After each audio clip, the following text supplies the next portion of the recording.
corny guy in our meeting, and he's playing a vital role in making this meeting really successful. Dr. Ashraf will talk about the corneal remodeling. Dr. Khaled, thank you so much. And Dr. Sharif, you give me the introduction to what I'm going to say. Because what I'm going to say, the corneal remodeling, is I'm using the intracorneal rings to remodel the cornea to move it from regular to irregular, not to correct the refractive error. You can be corrected by refractive error, but this is not your aim at all. You just need to move from irregular to regular.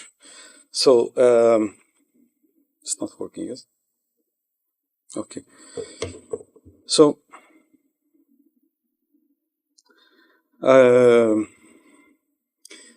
when we have a visual rehabilitation, you can correct it by different ways. Glass is one of the good options, really. Contact lens is another good option. And if you are failing, you have a lot of intracorneal rings, phakic IOL, or even DELC. So you have many options, not one option. And you always keep this in your eye. But I'm going to highlight the intracorneal rings as a corneal refractive remodeling.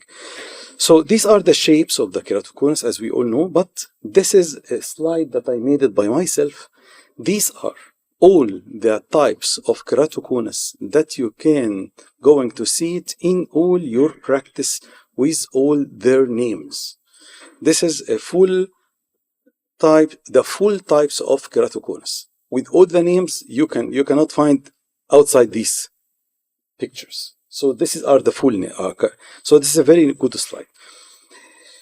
When we think about intracorneal rings, before you put the intracorneal rings, you should know many issues.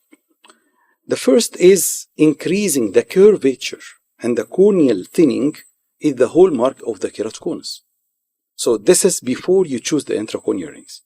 And increase in the zone making the corneal thinning. So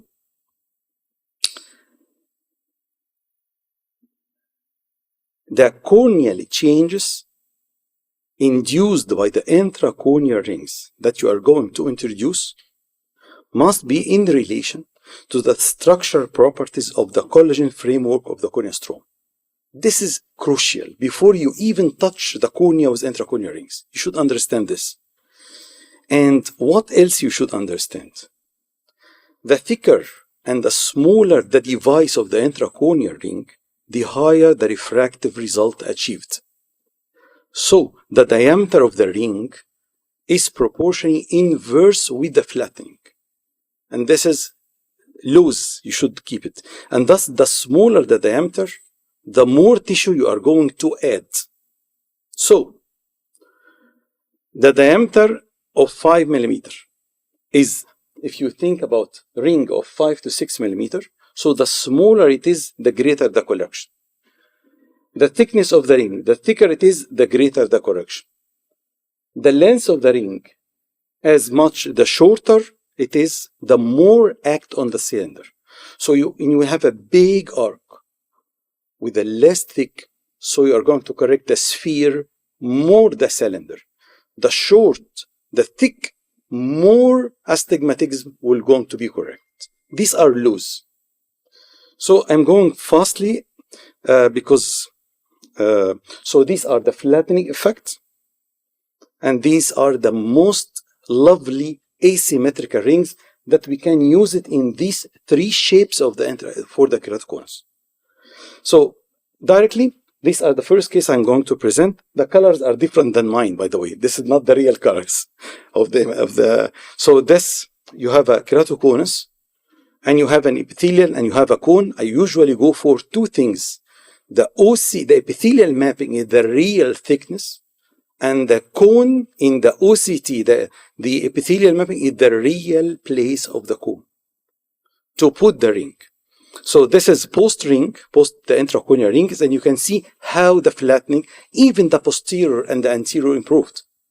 And you can see, very crucial, that this depth of the intracorneal rings, it should be like this to have the maximum indentation and the maximum flattening. And this is how you must reach like this to have the flattening. If you didn't reach this, no flattening effect will going to appear. And this is how it looks before and after. Case 2, 1 minute, please.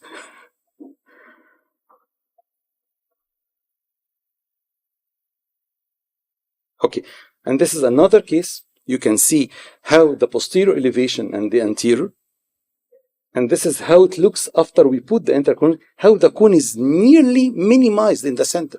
You correct even the refractive error, and you can see how the flattening happens.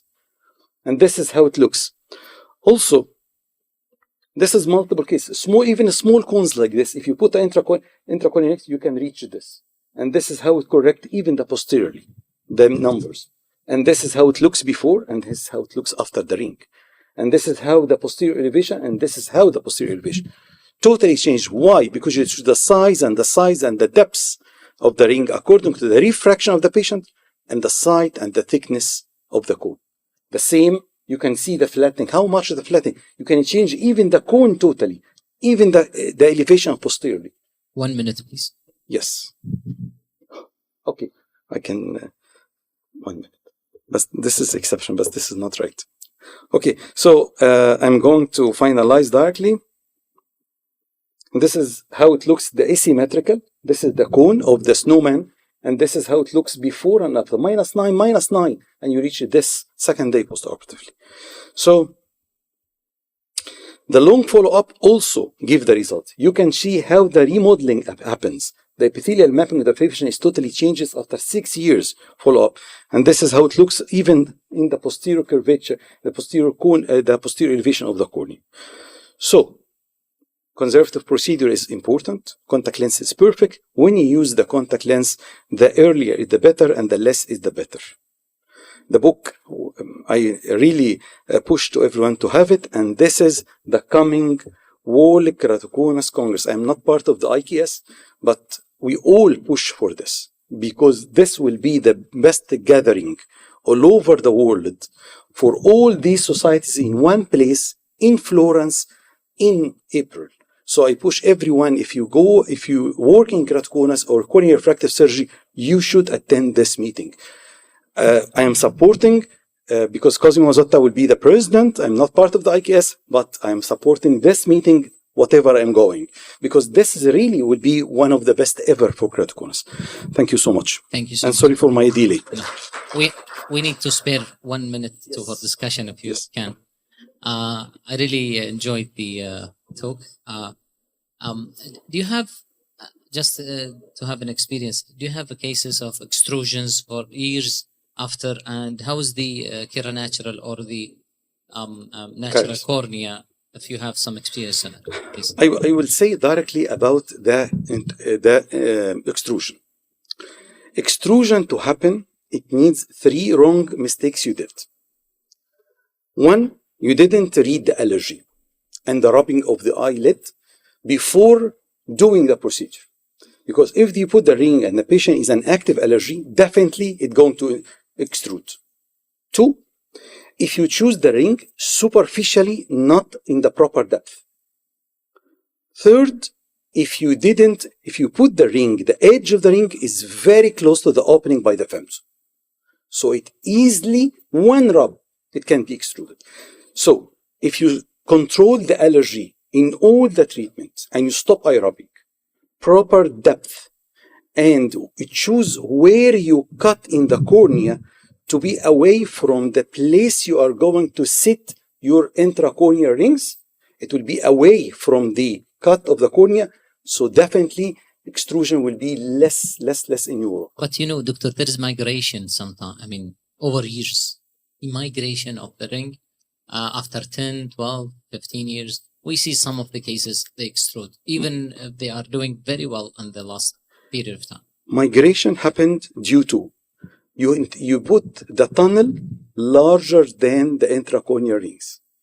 2, your eye rubbing causes migration. So these are increasing the process of migration because the process should be fibrosis. Because even after 5 years, if you remove the intracorneal rings, you are going to find the tunnel is totally fibrosed. So there is a process of inflammation ending by fibrosis in the track of the intracorneal rings. So it's the depths. Yes, the depths it depends on where you are going to choose the site of the intracorneal rings.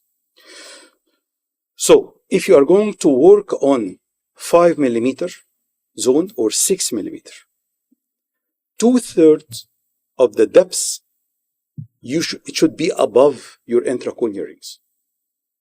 You cannot, feel afraid that if you go with the ring, you are going to open the anterior chamber. Impossible.